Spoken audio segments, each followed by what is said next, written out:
As-tu déjà eu cette impression que la réussite semblait obéir à des règles invisibles? Que certains, quoi qu'ils entreprennent, finissent par créer la vie qu'ils veulent, pendant que d'autres, tout aussi intelligents, tout aussi travailleurs, restent bloqués au même point. Napoleon Hill, dans Think and Grow Rich, Réfléchissez et devenez riche, a consacré 25 ans de sa vie à percer ce mystère. Sous la demande d'Andrew Carnegie, il a rencontré plus de 500 des hommes et femmes les plus influents de son temps. Henry Ford, Thomas Edison, Theodore Roosevelt, Alexander Graham Bell et bien d'autres.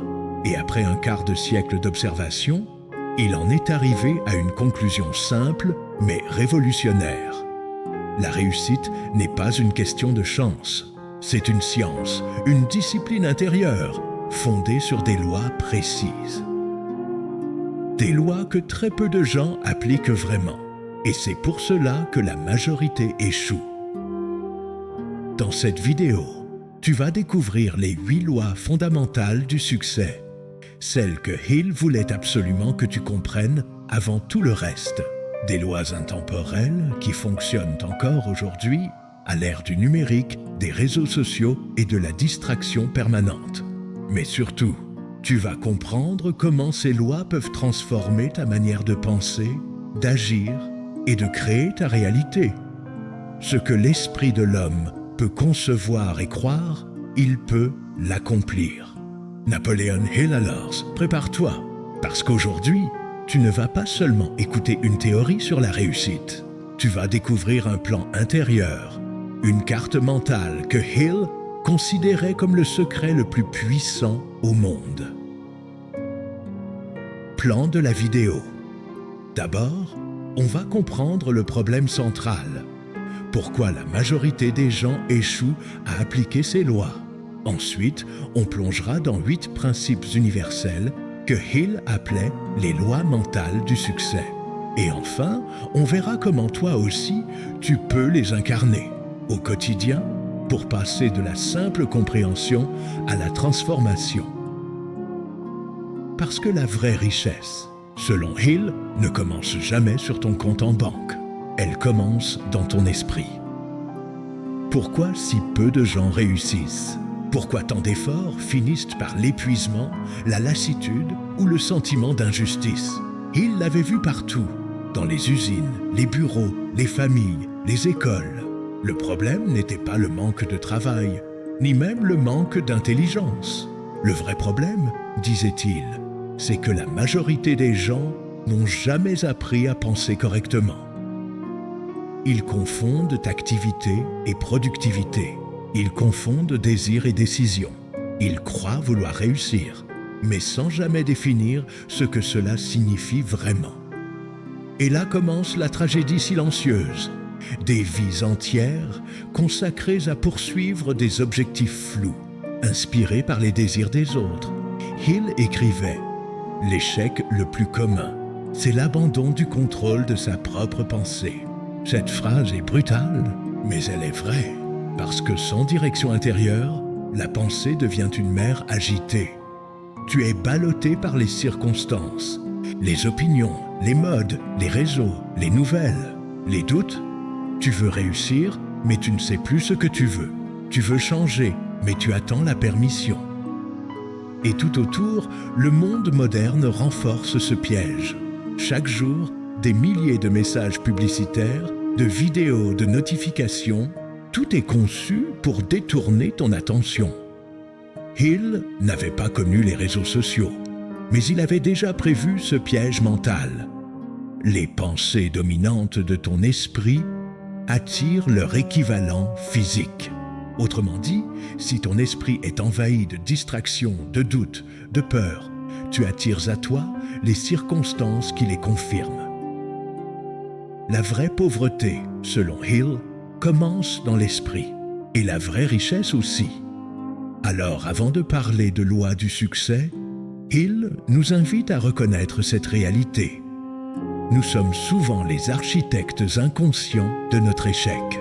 Mais dès qu'on reprend la maîtrise de nos pensées, tout change.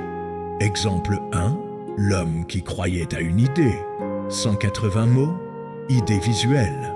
Béroll, vie de bureau monotone versus succès éclatant. En 1912, un jeune employé nommé Edwin C. Barnes décide qu'il veut devenir partenaire de Thomas Edison. Pas employé, partenaire. Mais il n'a ni argent, ni contact, ni diplôme. Juste une idée claire et une foi absolue. Il prend le train pour New Jersey, se présente au bureau d'Edison et dit simplement « Je suis venu travailler avec vous ». Edison voit en lui une étincelle. Il l'engage à des tâches modestes. Des années passent et Barnes ne lâche rien. Quand Edison invente la dictaphone, personne ne veut la vendre. Barnes saute sur l'occasion, la commercialise et devient millionnaire. Hill en a fait un symbole, la détermination définie. Barnes avait compris la première loi, avoir un but précis et y croire sans réserve. Exemple 2. L'homme qui refusait d'abandonner. 200 mots, idée visuelle. Béroll, mineur, poussière, silhouette travaillant sous terre. Hill raconte l'histoire de R.U. Darby, un homme qui investit tout dans une mine d'or. Au début, le filon est prometteur, mais après quelques mètres, plus rien. Découragé, Darby abandonne et revend son matériel à un ferrailleur. Ce dernier engage un ingénieur et découvre que le filon d'or était à moins de 3 mètres du dernier coup de pioche. Darby n'a jamais oublié cette leçon. Plus tard, devenu assureur, il appliquera une nouvelle règle: ne jamais s'arrêter à 3 mètres du succès.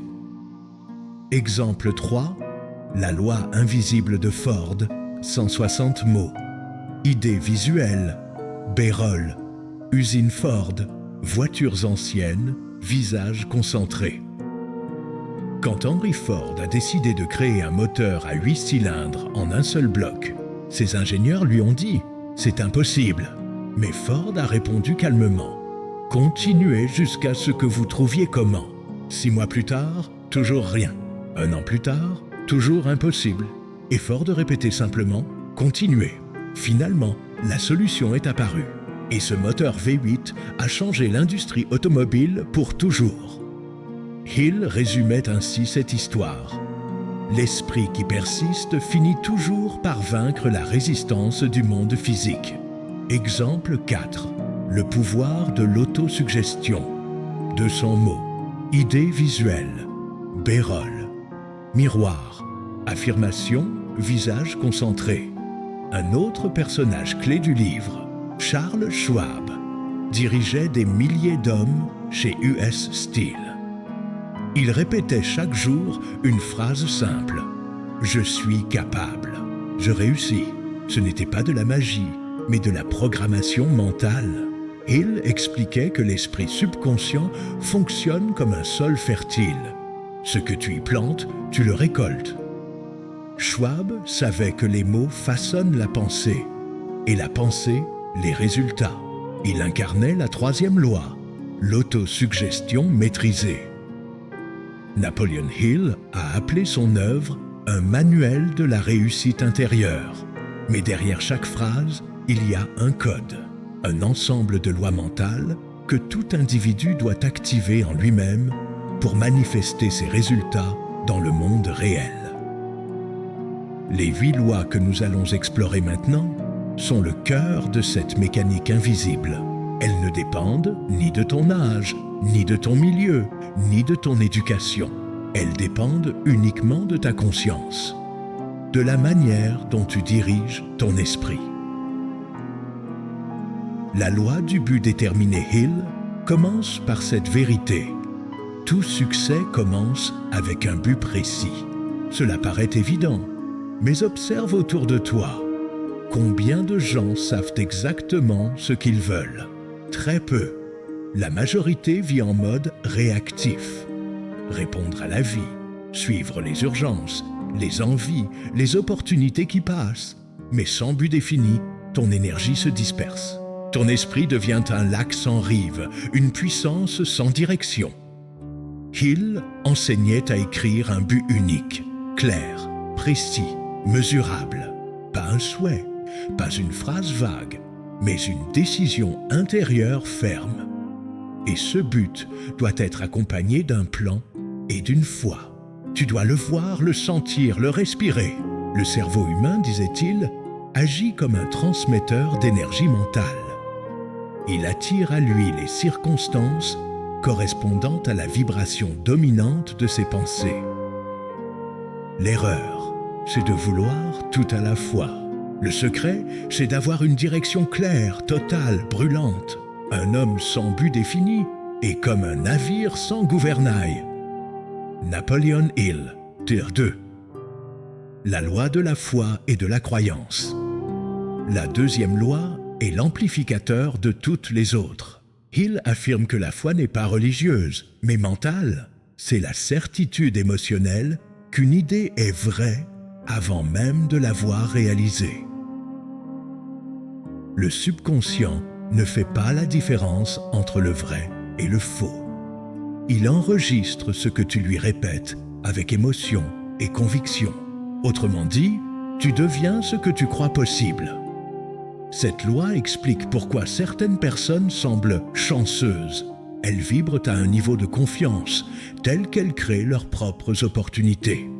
Mais attention, la foi ne se décrète pas, elle se construit par la répétition, par l'action et par le contrôle de la pensée. Chaque jour, tu peux choisir la fréquence de ta foi, peur ou certitude. Et c'est cette fréquence qui détermine les résultats. 3. La loi de l'auto-suggestion Hill était l'un des premiers à comprendre le lien entre le langage et le subconscient. Ce que tu répètes devient ta vérité. Si tu dis chaque matin « Je suis fatigué, je n'y arriverai pas, tout est dur », ton cerveau te donnera exactement cela. Inversement, si tu choisis consciemment tes affirmations, si tu programmes ton esprit avec des phrases de puissance et de confiance, ton comportement s'ajuste naturellement. Les pensées que tu plantes dans ton esprit finiront par germer dans ta réalité. L'autosuggestion n'est pas de la magie. C'est de la neuroprogrammation avant l'heure. Elle reconditionne le système nerveux à répondre différemment. Il disait « Chaque homme est ce qu'il est à cause des pensées dominantes qu'il permet de s'imprégner dans son esprit. » Alors, que répètes-tu tous les jours sans t'en rendre compte? Dutyatr, la loi du savoir. Spécialiser le savoir, disait Hill, n'est pas le pouvoir. Le savoir appliqué l'est. Combien d'universitaires brillants vivent dans la médiocrité parce qu'ils accumulent des connaissances sans direction, sans application concrète. Le savoir ne devient une force que lorsqu'il est organisé autour d'un but précis. C'est ce que faisaient Ford, Edison ou Carnegie. Ils s'entouraient d'experts, mais dirigèrent leur savoir vers un objectif unique. Hill encourageait chacun à devenir un étudiant permanent, mais sélectif. Ne lis pas tout, lis ce qui nourrit ton but. Ne cherche pas à tout savoir, cherche à comprendre ce qui te sert. L'homme qui sait où il va peut recruter tout le savoir dont il a besoin en chemin. La loi de l'imagination. Organiser l'imagination, disait Hill, est la véritable fabrique du succès. Tout ce qui existe aujourd'hui, un avion, un téléphone, une entreprise, une idée, a d'abord existé dans l'esprit d'un homme. Mais Hill distingue deux types d'imagination. L'imagination synthétique, qui combine des idées existantes. L'imagination créative, qui puise dans l'intuition, dans le champ des idées infinies.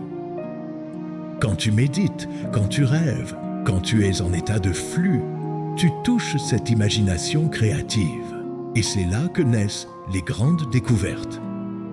L'imagination est la preuve que nous sommes co-créateurs de notre réalité. Ce que tu visualises avec intensité et émotion tend à se matérialiser. Tout ce que l'esprit de l'homme peut concevoir et croire, il peut l'accomplir. Hill 7. La loi de la décision et de la persévérance. C'est ici que la majorité échoue. La plupart des gens décident et changent d'avis 3 jours plus tard. Mais la réussite demande une constance inébranlable. Hill affirmait « L'indécision est la cause principale de l'échec. Décider, c'est trancher. C'est dire « Voilà ce que je veux et je le veux absolument. » C'est brûler les ponts derrière soi, ne plus laisser d'alternative à la réussite. Et quand viennent les obstacles, parce qu'ils viennent toujours, la persévérance devient ton armure. Elle transforme le temps en allié. L'histoire de R.U. Darby le prouve. Ceux qui creusent 3 mètres de plus trouvent ce que les autres abandonnent. 7. La loi du maître-esprit, Mastermind. C'est une des lois les plus puissantes et les plus mal comprises. Hill disait « Aucun grand succès n'a jamais été accompli sans une alliance d'esprits harmonieux. » Le Mastermind n'est pas un groupe Facebook, ni un réseau d'entrepreneurs. C'est une communion énergétique entre plusieurs esprits unis par un même but. Quand 2 ou plusieurs personnes s'accordent émotionnellement et intellectuellement, elles créent une 3e intelligence, plus puissante que la somme de leurs talents. C'est ce que Carnegie avait compris en réunissant les plus grands esprits de son époque. C'est ce qu'Edison faisait dans son laboratoire. C'est ce que toute entreprise visionnaire fait aujourd'hui, créer des synergies mentales. Hill y voyait une loi spirituelle. L'union harmonieuse amplifie la puissance mentale et la disharmonie la détruit. La loi du pouvoir du subconscient Hill disait « Le subconscient est le pont entre ton esprit et l'univers. » Ce n'est pas une image mystique, mais un principe psychologique. Ton subconscient enregistre tout, filtre tout et agit selon la programmation que tu lui donnes. Si tu nourris ton subconscient de peur, il les matérialise sous forme d'échecs. Si tu le nourris de certitude, il attire les opportunités correspondantes. La clé, c'est la cohérence. Penser, parler et agir dans la même direction. C'est cela, pour Hill, le véritable alignement intérieur. Ici, Hill ne s'arrête pas à la théorie. Il donne des méthodes concrètes pour appliquer ces lois au quotidien. Des habitudes mentales et pratiques qui transforment la pensée en résultat. Solution 1. Crée ta déclaration de but déterminé. Chaque matin, écris ton but principal à la main. Lis-le à voix haute 2 fois par jour, au réveil et avant de dormir. Il recommandait une formule précise. Je sais ce que je veux. Je suis déterminé à l'obtenir. Je crois que je le peux et je m'y engage entièrement. Cette simple habitude programme le subconscient. C'est une ancre mentale. Au bout de 30 jours, ton esprit commence à réagir, à filtrer la réalité différemment. Le pouvoir du but, c'est le pouvoir de l'attention concentrée. Solution 2. Cultive la foi. Active. La foi, pour Hill, n'est pas la croyance naïve. C'est la conviction calme que ce que tu veux existe déjà dans l'invisible. Comment la renforcer? En remerciant chaque jour comme si c'était déjà accompli. En visualisant ton but réalisé, dans le moindre détail sensoriel, et en posant chaque jour une petite action alignée. Cette attitude mentale convertit le doute en énergie. Solution 3. Maîtrise ton langage intérieur.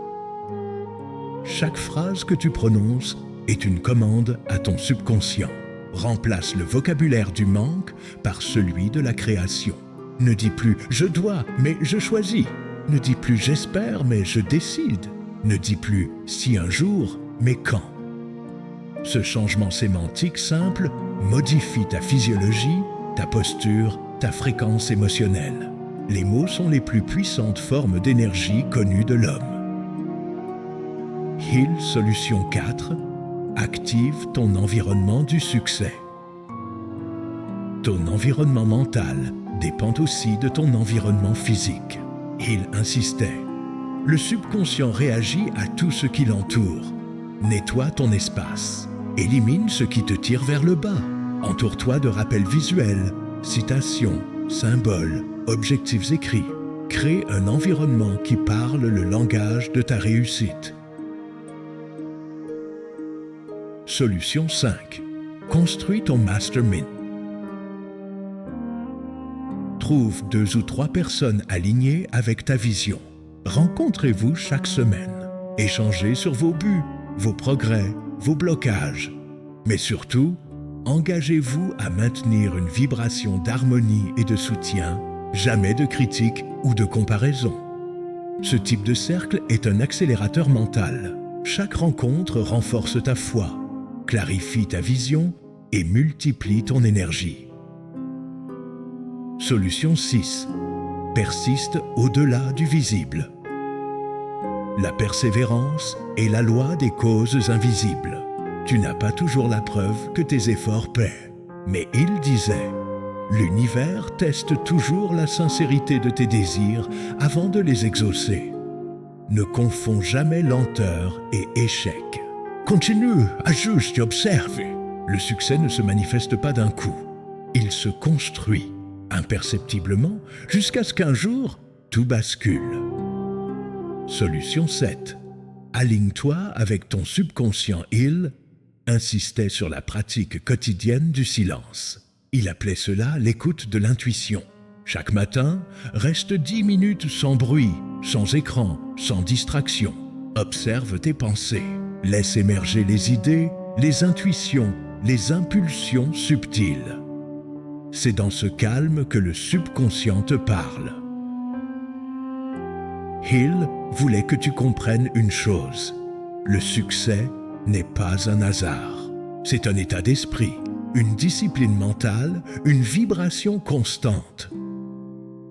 Tu n'as pas besoin d'être plus intelligent, plus riche ou plus connecté. Tu as besoin d'être plus conscient. Les 8 lois ne sont pas des règles à suivre, mais des clés d'alignement intérieur.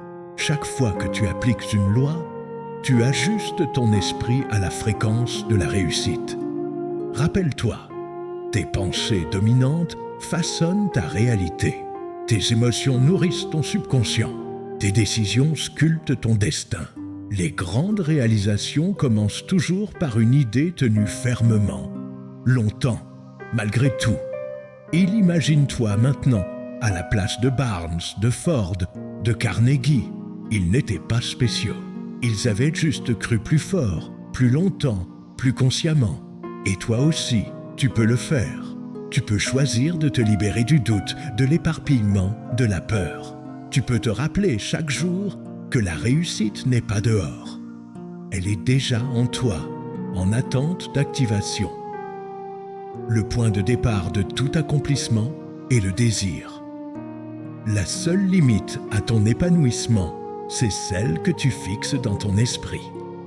Si cette vidéo t'a parlé, souviens-toi, rien ne changera tant que tu ne décideras pas d'appliquer. Pas demain, pas quand tu auras le temps, mais maintenant, commence par écrire ton but. Lis-le chaque matin. Et chaque fois que tu doutes, répète-toi.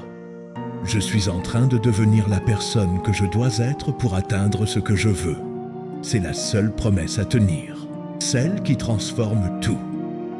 Si tu veux continuer ce chemin de conscience et de richesse, abonne-toi à cette chaîne, laisse un commentaire pour dire quelle loi t'a le plus touché et partage cette vidéo à une personne qui a besoin de croire à nouveau. Parce que la réussite n'est pas réservée à quelques-uns. Elle est réservée à ceux qui décident d'y croire jusqu'au bout.